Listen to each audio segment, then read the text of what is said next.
Antes de dar inicio con este evento, escuchemos el toque militar, silencio, en honor a las víctimas por el COVID-19.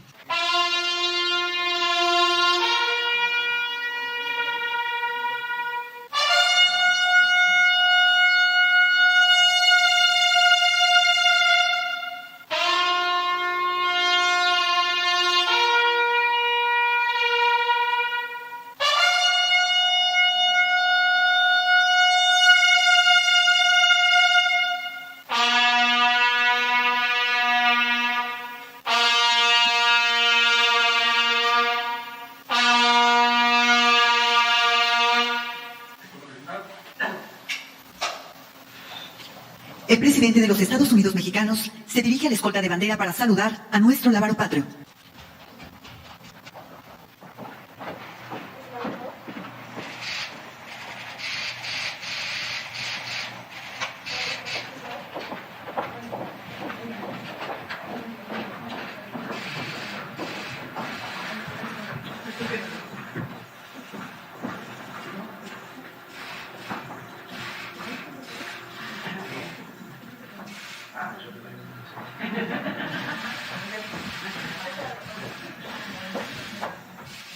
Damos inicio a este evento con los honores al presidente constitucional de los Estados Unidos mexicanos y comandante supremo de las Fuerzas Armadas.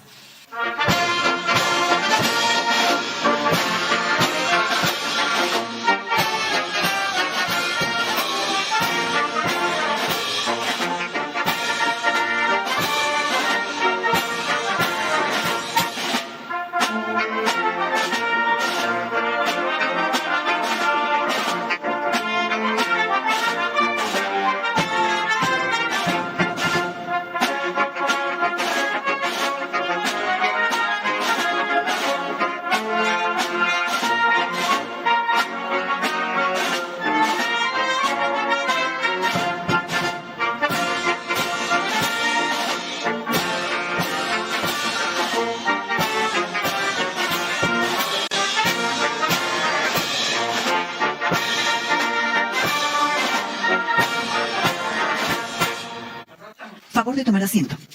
Escuchemos el mensaje que dirige el licenciado Andrés Manuel López Obrador, presidente constitucional de los Estados Unidos mexicanos, con motivo del tercer informe de gobierno.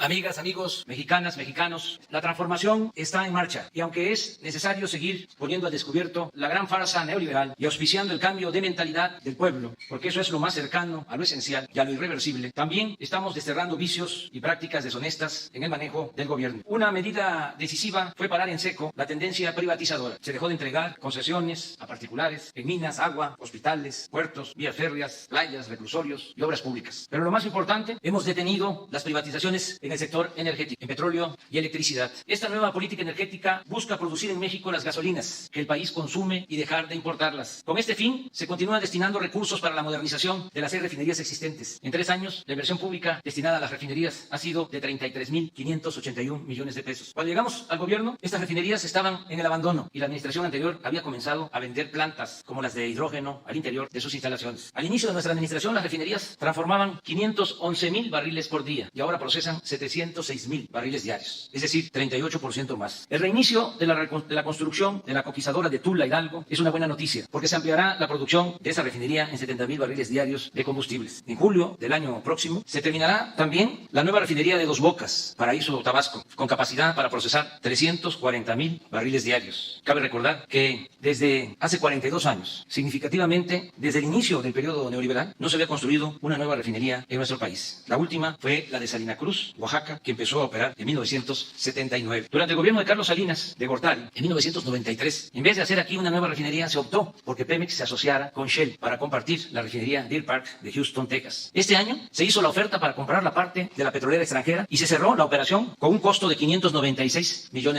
Ahora la refinería será propiedad total de Pemex y su producción de gasolinas y diésel y otros combustibles, 150.000 barriles diarios, se destinarán al abasto del mercado interno de nuestro país. Esta nueva política significa no extraer más petróleo que el indispensable para cubrir la demanda de combustibles del mercado interno. Con esta producción moderada cumpliremos el compromiso de reponer como norma el 100% de las reservas probadas y ayudaremos así a reducir el uso excesivo de combustibles fósiles. En suma, seguiremos actuando de manera responsable y no se afectará la herencia de las nuevas generaciones. En cuanto a la industria eléctrica, vamos a impulsar, este mes voy a enviar al Congreso una iniciativa de reforma constitucional que permitirá reparar el grave daño que causó la privatización al sector público y a la economía popular. Pues mientras el mercado de esta industria se abrió para dar preferencia a empresas particulares, nacionales y sobre todo extranjeras, con la entrega de subsidios, entre otras prebendas, las plantas de la Comisión Federal de Electricidad fueron completamente abandonadas. Ahora estamos modernizando las plantas hidroeléctricas para reducir el uso de combustible y carbón en la producción de electricidad. La energía que se produce con agua es limpia y barata. De ahí que hayamos decidido cambiar turbinas antiguas por equipos modernos, lo cual nos permitirá aprovechar la infraestructura existente y el agua de los embalses para producir más electricidad sin construir nuevas presas, sin causar afectaciones y reducir la emisión de gases de efecto invernadero. En pocas palabras, la meta es que tengamos abasto público suficiente de energía eléctrica, que no haya apagones y evitar en los hechos que los consumidores domésticos paguen la luz con tarifas más elevadas que las corporaciones empresariales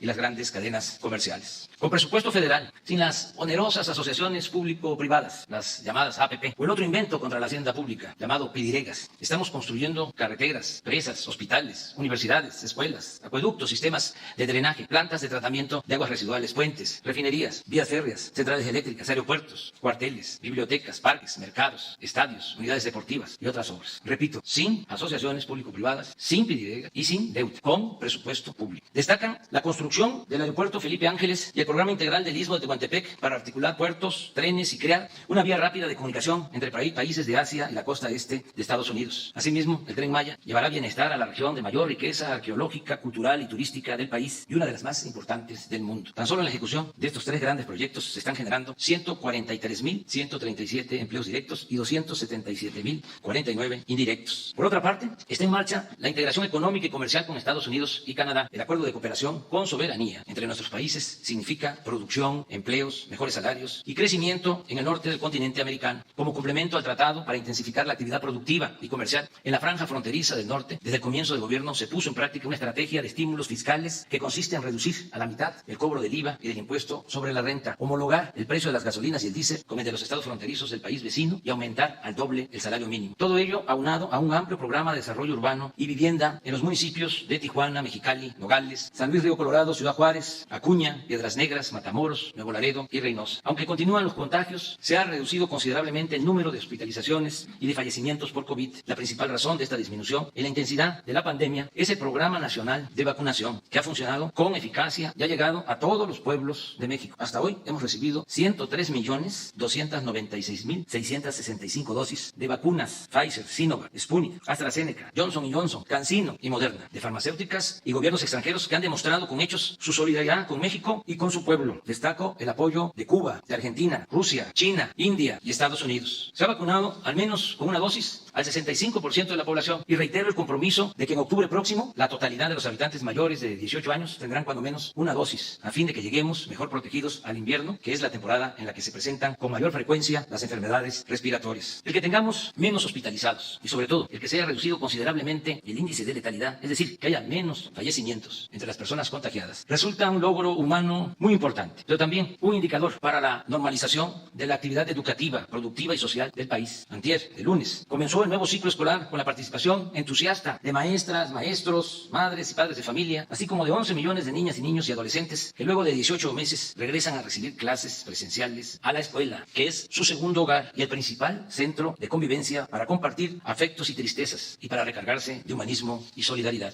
En el campo se está produciendo sin limitaciones. El año pasado la producción agropecuaria aumentó 2% y esa misma tendencia se registra en lo que va de 2021. El sector industrial está en franca recuperación, al igual que el comercio, el turismo, el sector restaurantero, la aviación y otros servicios. Casi todos los pronósticos para este año coinciden en que la economía crecerá alrededor del 6%. La inversión extranjera en el primer semestre fue de 18.433 millones de dólares, 2.6% mayor a la registrada en el mismo periodo del año pasado y la mejor en la historia del país. No hemos contratado deuda pública adicional. El peso no se ha devaluado durante los 2 años y 9 meses del sexenio, como no había sucedido en 3 décadas. Y el salario mínimo ha aumentado en términos reales en 44%, algo que no había ocurrido en más de 30 años. Cuando llegamos al gobierno, un salario mínimo alcanzaba para comprar 5.8 kilogramos de tortilla. Y ahora, a pesar de la inflación, permite adquirir 7.7, es decir, casi 2 kilos más. No hemos aumentado en términos reales los precios de las gasolinas, del diésel y la electricidad. El gas ha subido un poco por encima de la inflación, pero pronto vamos a corregir ese aumento. Ya lo estamos haciendo, pues ya iniciamos la venta a precios justos de cilindros del gas Bienestar.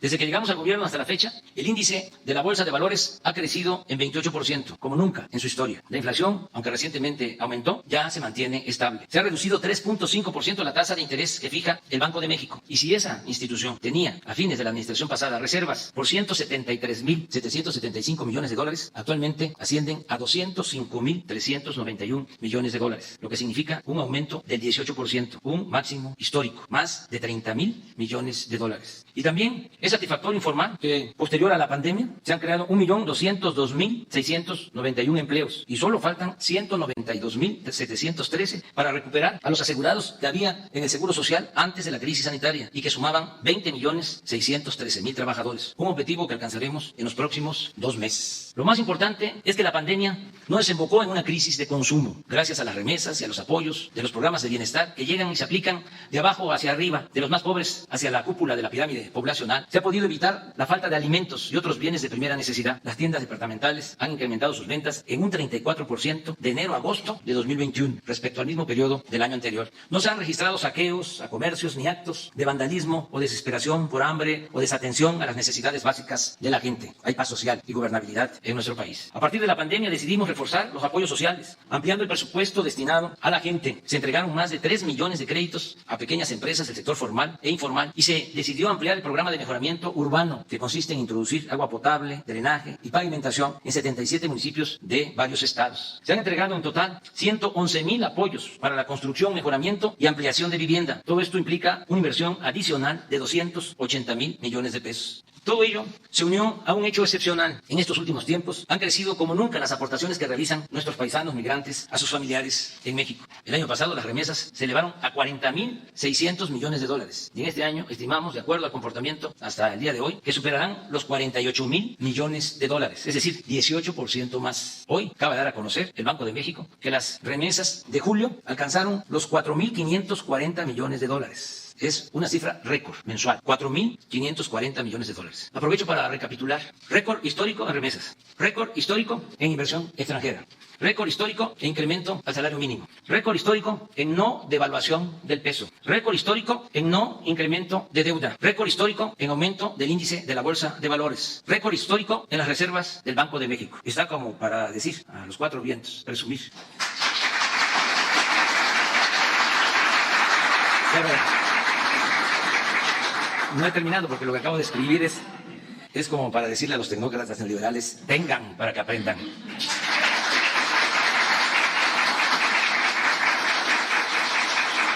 Agrego algo muy serio, profundo, fundamental. El dinero de las remesas llega hasta abajo, a las familias y comunidades más pobres del país. Estamos hablando de más de 10 millones de envíos de $380 mensuales en promedio por familia, 7.600 pesos mensuales. Esta derrama de recursos, aunada a otra cantidad similar que se destina del presupuesto público a los distintos programas de bienestar, es la esencia de nuestra estrategia para enfrentar la crisis. En otras palabras, con esta inyección rápida y directa de recursos a las familias, se ha fortalecido la capacidad de compra o de consumo de la gente y con ello se ha podido reactivar pronto la economía. Todos los días, desde las 6 de la mañana, de lunes a viernes, realizamos en Palacio Nacional, aquí en Palacio Nacional, reuniones del Gabinete de Seguridad, integrado por las Secretarías de Gobernación, la Secretaría de la Defensa, la Secretaría de Marina y la Secretaría de Seguridad Pública y Protección Ciudadana, que es la encargada de coordinar este gabinete. En esas reuniones diarias recibimos reportes del país sobre esta materia y se toman decisiones que permiten enfrentar los distintos delitos y garantizar la paz. Fruto de este trabajo perseverante, conjunto, son los siguientes resultados. En el tiempo que llevamos en el gobierno, se redujo el robo de combustibles, el llamado huachicol, en 95%, los homicidios en 0.5%, el robo de vehículos en 28%, el secuestro en 18%, y así en casi todos los delitos del fuero común y federal. En suma, de 11 delitos considerados como de mayor impacto, solo 3 han presentado aumentos. El feminicidio, que creció en 13% y que posiblemente, reitero, antes no se clasificaba como ahora. La extorsión, que aumentó en 28%, y el robo en transporte público individual, que creció 12%. El 27 de julio de este año, el INEGI dio a conocer el dato de homicidios registrados en 2020, que como en 2019 refleja que ya se detuvo la tendencia ascendente en este delito e inclusive se ha logrado una pequeña disminución. En vez de conseguir líneas de crédito para endeudar al país, como era la práctica neoliberal durante los periodos de crisis, nosotros optamos por intensificar el combate a la corrupción. Desde el primer año de gobierno logramos, entre otras medidas, eliminar la condonación de impuestos a grandes contribuyentes. países beneficiarios del influyentismo y se estableció en la Constitución, se tipificó la corrupción como delito grave, pues no lo era, sin conceder al inculpado la posibilidad de obtener libertad bajo fianza. Ahora estamos mejorando nuestra recaudación de impuestos, procurando cobrar a grandes corporaciones nacionales y extranjeras que se las ingeniaban para no pagar sus contribuciones, lo que es lo mismo para delinquir y gozar de impunidad. Hoy la hacienda pública se está fortaleciendo en la medida que impide los fraudes fiscales. Un dato, aún con la crisis por la pandemia de COVID-19, los ingresos del gobierno federal hasta el día de ayer sumaron 2.438.557 millones de pesos, es decir, fueron 2.6% superiores en términos reales al mismo periodo del año pasado y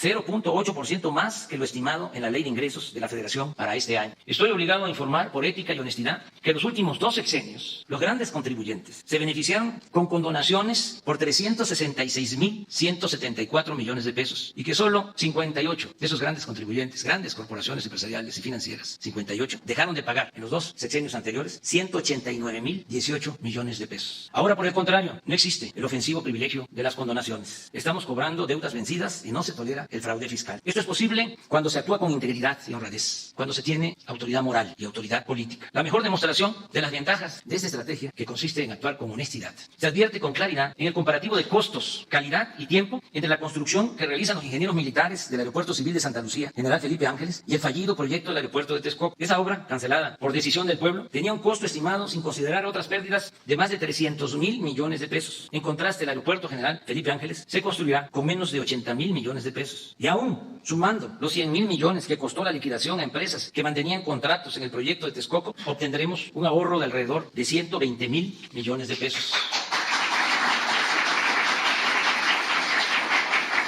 Por añadidura, que esto también es muy importante, la nueva terminal aeroportuaria la vamos a inaugurar antes que el proyecto o que el aeropuerto proyectado en Texcoco. El aeropuerto General Felipe Ángeles comenzará a operar el 21 de marzo del próximo año, en tanto que la entrada en funciones del de Texcoco estaba programada para 2025, siempre y cuando alcanzara el presupuesto y se cumpliera con el tiempo estimado de construcción. En fin, es demostrable que no permitir la corrupción y la impunidad ayuda a liberar fondos para el bienestar y el desarrollo del país. Esa es la fórmula. No permitir la corrupción, gobernar con austeridad y no permitir la impunidad, moralizar la vida pública de México. Al mismo tiempo que comenzamos a combatir la corrupción, reitero, se puso en práctica una política de austeridad republicana. En 2 años, 9 meses, hemos ahorrado 1.400.000 millones de pesos en compras y contratos, reduciendo al mínimo el robo de combustible, el llamado huachicol, y disminuyendo drásticamente la defraudación fiscal y otras malas prácticas dañinas que proliferaban en la hacienda pública en el antiguo régimen. La austeridad, la cancelación de fideicomisos, de contratos leoninos y fondos que se manejaban de manera discrecional, deshonesta y en beneficio de minorías, también nos han permitido liberar más presupuesto en beneficio del pueblo. Con esta fórmula de combatir la corrupción y gobernar sin lujo ni frivolidad, hemos podido cumplir los compromisos de no endeudar al país, no aumentar impuestos, no subir los precios de los combustibles y, lo más importante, esta nueva política económica fincada en la moralidad nos ha permitido financiar programas sociales para el bienestar de nuestro pueblo, en especial para los más pobres y marginados. Ya es una realidad la pensión universal para los adultos mayores, que va a ir aumentando. Para enero de 2024, todos los adultos mayores del país van a recibir el doble de lo que se les entrega en la actualidad.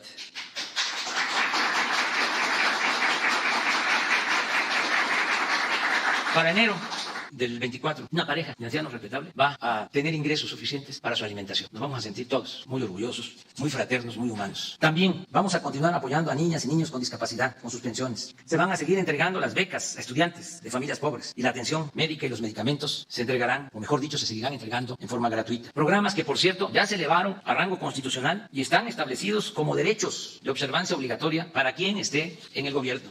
Además de estas acciones emprendidas desde el principio, se ha atendido al campo. Se ayuda de manera directa con recursos económicos a productores, a pescadores. Se establecieron los precios de garantía. Se están sembrando árboles frutales y maderables en 1 millón de hectáreas. Y hay 420.000 sembradores que reciben un jornal para cultivar sus parcelas, sean pequeños propietarios o ejidatarios. Se entregan fertilizantes a todos los productores de Guerrero, que suman 340.460 personas, así como a otros 62.536 de Puebla, Tlaxcala y Morelos. Este programa de fertilizantes fertilizantes gratuitos lo vamos a ampliar el año próximo a otros estados. 1.800.000 jóvenes han trabajado como aprendices con una percepción de un salario mínimo en el programa Jóvenes Construyendo el Futuro. No hemos dejado de pagar a médicos, enfermeras, soldados, marinos y otros servidores públicos. Se canceló la mal llamada reforma educativa. 56.000 comités escolares formados por maestros, alumnos, madres y padres de familia ya reciben de manera directa el presupuesto para el mantenimiento de las escuelas. No han faltado los libros de texto para el nivel básico y educación media superior y se trabaja en mejorar sus contenidos. Están terminadas o en proceso de construcción 140 universidades públicas. Hemos aumentado en 9.370 las becas de posgrado e investigadores para llegar a un total de 125.816 y recientemente se amplió al doble el número de médicos que recibirán una beca para cursar una especialidad en el país o en el extranjero. 85.988 comunidades ya cuentan con conexión a Internet. El año próximo serán 122.000 y en 2023 la red cubrirá todo el territorio nacional. Sigue en expansión el Banco del Bienestar, para el cual se han construido hasta ahora 1.064 sucursales. Hay 368 más en proceso y en los próximos 2 años tendrá cobertura hasta en las regiones menos comunicadas del país, con 2.700 sucursales del Banco del Bienestar. En materia de promoción cultural, hemos publicado 79 títulos de grandes autores, con 4.380.000 ejemplares, gratuitos o a precios módicos. Se incluye la colección 21 para el 21, con motivo de la conmemoración del México Independiente. Están en construcción los parques culturales y ecológicos del Bosque de Chapultepec y del Lago de Texcoco. En estos 2 años y 9 meses de gobierno hemos tomado decisiones trascendentes y consideramos que se ha trabajado con intensidad y en bien del pueblo. Por ejemplo, de los 100 compromisos que hice en el Zócalo el 1 de diciembre de 2018 al tomar posición, hemos cumplido la gran mayoría, 98 de 100 compromisos.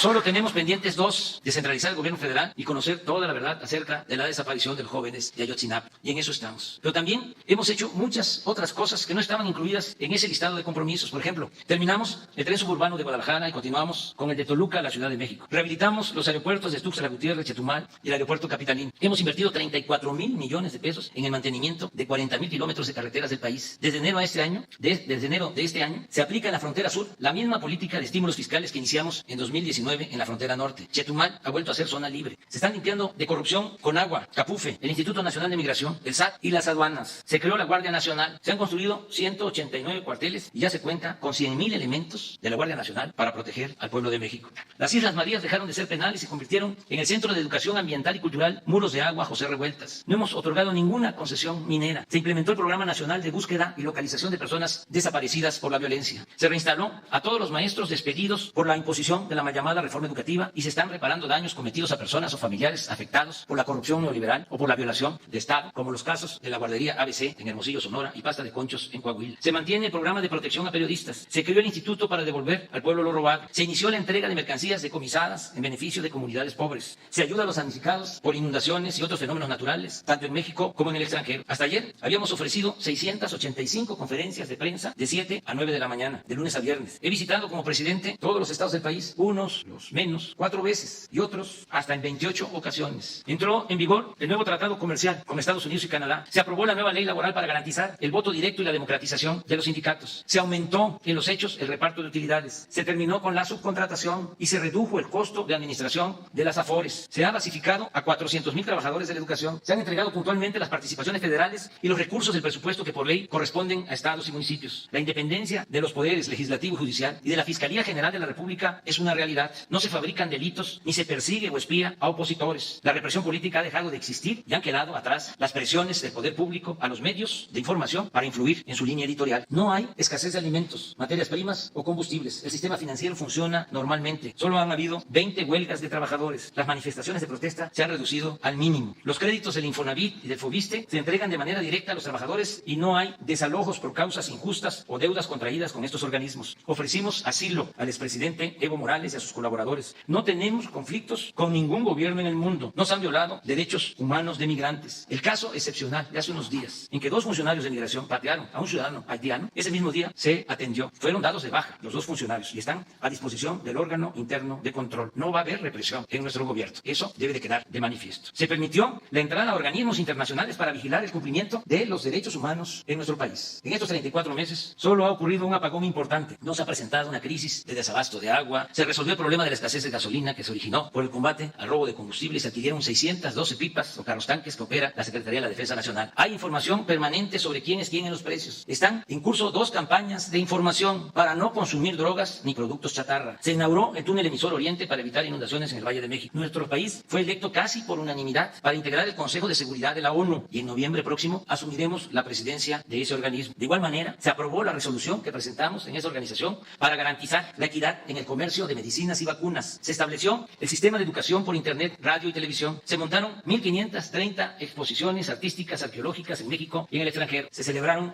anualmente los actos cívicos del grito y del desfile de independencia, como se van a llevar a cabo en este mes de septiembre, mes de la patria, así como la conmemoración del inicio de la Revolución Mexicana. 925 deportistas y entrenadores de alto rendimiento han recibido de manera directa apoyos para su preparación por un monto global de 500 millones de pesos. En las Olimpiadas de Tokio 2020, los deportistas mexicanos compitieron con profesionalismo y dignidad y obtuvieron 4 medallas de bronce. Quienes participan en los Juegos Paralímpicos son un orgullo nacional. Han conseguido hasta ahora 5 medallas de oro, 1 de plata y 8 de bronce. En este mes, cuando regresen, a ellos y a todos los de la delegación que representó a México en las Olimpiadas de Tokio, se les entregarán, incluyendo a sus entrenadores, estímulos económicos. Como indicador alternativo y complementario al Producto Interno Bruto, se está elaborando el índice de bienestar. Se lleva a cabo el proyecto Agua Saludable para la Laguna de Coahuila y Durango. Se ha consolidado el Servicio de Protección Federal para prestar seguridad a las secretarías y organismos de la Administración Pública Federal. Ha iniciado el proyecto de construcción del nuevo aeropuerto de Tulum, Quintana Roo. Se están creando escuelas para la formación de deportistas y maestros de educación física. Se aplica un nuevo etiquetado en alimentos para evitar el consumo de productos chatarra. Se incorporó a la enseñanza pública la nueva materia Vida Saludable y se instaló una comisión para impulsar el plan de justicia para el pueblo yaqui de Sonora, entre otras acciones. Pero lo más importante es que ya están sentadas las bases de la transformación. A solo 2 años, 9 meses de ocupar la presidencia, puedo afirmar que ya logramos ese objetivo. Repito, sentar las bases para la transformación de México. Ahora se respeta la Constitución, hay legalidad y democracia. Se garantizan las libertades y el derecho a disentir. Hay transparencia plena y derecho a la información. No se censura a nadie, no se violan los derechos humanos. El gobierno no reprime al pueblo y no se organizan fraudes electorales desde el poder federal. El poder público ya no representa, como era antes, a una minoría, sino a todos los mexicanos de todas las clases, culturas y creencias. Se gobierna con austeridad y autoridad moral. No se tolera la corrupción ni se permite la impunidad. En la práctica no hay fueros ni privilegios. Se protege la naturaleza. Se auspicia la igualdad de género. Se repudia la discriminación, el racismo y el clasismo. Se fortalecen valores morales, culturales y espirituales. Se cuida y se promueve el patrimonio cultural e histórico de México. Es un timbre de orgullo el que, a pesar de la crisis sanitaria y económica que provocó la pandemia y con todo y el sufrimiento que nos causó, no dejamos de trabajar para consumar la cuarta transformación de la vida pública de México. Es evidente que si avanzamos y resistimos es porque nos decidimos a enfrentar en primer término, en primer lugar, la peste de la corrupción que tanto daño ha causado a México y a su pueblo. Esto siempre lo ha sabido el pueblo, pero es ahora que se comprende mejor y se asiente como una realidad, porque el dinero que antes se robaban ahora llega a los de abajo, a los olvidados, a los marginados de nuestro país. Puedo afirmar a ese respecto que el 70% de los hogares de México está inscrito en cuando menos un programa de bienestar o se beneficia de alguna manera del presupuesto nacional y que el resto, al 30% de los mexicanos con mejores condiciones económicas y de trabajo, tampoco los hemos dejado en el desamparo. Ellos obtienen condiciones para seguir progresando y vivir en paz, sin miedos ni temores, y pueden sentir la gran satisfacción que produce a cualquier ser humano de buenos sentimientos el llevar a la práctica el principio fundamental del amor al prójimo y el servicio a los semejantes. En este 2021 estamos conmemorando los 700 años de la fundación de nuestra ciudad capital, México, Tenochtitlán. También recordamos la caída de Tenochtitlán hace 500 años por la invasión española. Así estamos conmemorando los 200 años de nuestra independencia, alcanzada formalmente el 27 de septiembre de 1821. Para nosotros la historia, como diría Cicerón, es la maestra de la vida. Las culturas heredadas de nuestras grandes civilizaciones han sido siempre nuestra salvación. Las culturas siempre nos han salvado. Nos han salvado ante agresiones, huracanes, temblores, inundaciones, incendios, sequías, epidemias, malos gobiernos, saqueos y otras desgracias. Por eso no debemos olvidar nuestro pasado. Ni el pasado que inicia con la invasión de hace 500 años, ni mucho menos el pasado que tiene que ver con el México prehispánico, lleno de cultura y de grandes civilizaciones. Sus enseñanzas son la base para que en la actualidad podamos edificar todos juntos, desde abajo, un mejor porvenir. Amigas y amigos, todo lo alcanzado por el gobierno que encabezo es fruto del trabajo de muchos servidores públicos, que quisiera yo tenerlos enfrente para agradecerles por su dedicación, por su entrega. Servidores públicos honestos y comprometidos con resolver las demandas de nuestro pueblo. Agradezco también el apoyo de ustedes, mujeres, hombres integrantes del gabinete, mujeres y hombres leales y solidarios, fraternos. Pero sobre todo mi gratitud a la gente, al pueblo raso, por su respaldo y su confianza. Tengo muy claro que debemos atender a todos con respeto, sin dejar de ayudar a nadie, pero la preferencia se debe seguir dando a los más pobres y necesitados.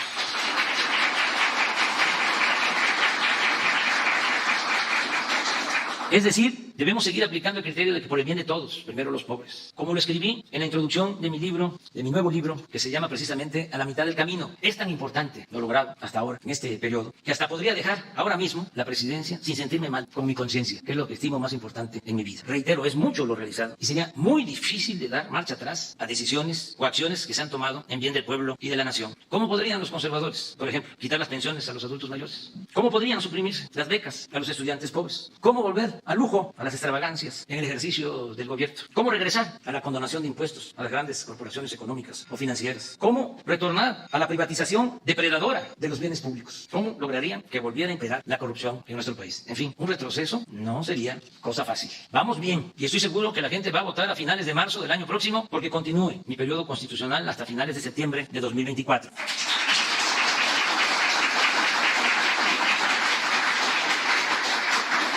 Desde luego, no solo es esto lo único que necesito para cumplir mi misión. Falta lo que diga la naturaleza, la ciencia y el creador. No podemos ser soberbios. Pero si tengo suerte y termino, creo que vamos a consumar la obra de transformación y no dejaremos ningún pendiente. Cuando esté entregando la banda presidencial, solo diré a los 4 vientos, misión cumplida. Me voy a Palenque, les dejo mi corazón. Muchas gracias.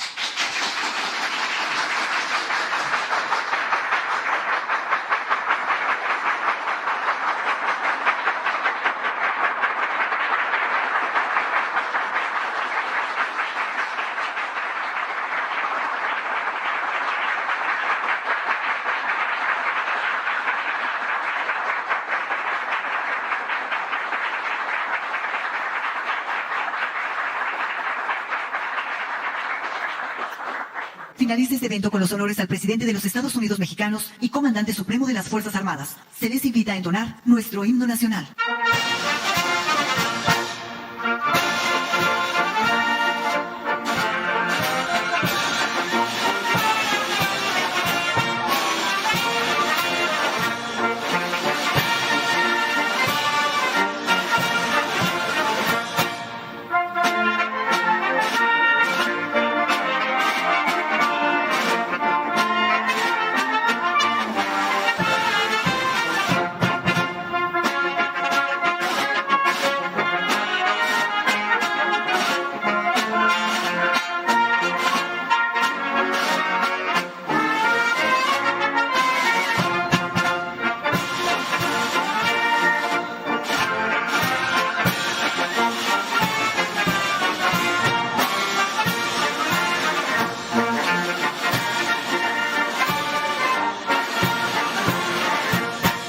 El presidente de México se dirige a la escolta de bandera para despedirse de nuestro lábaro patrio.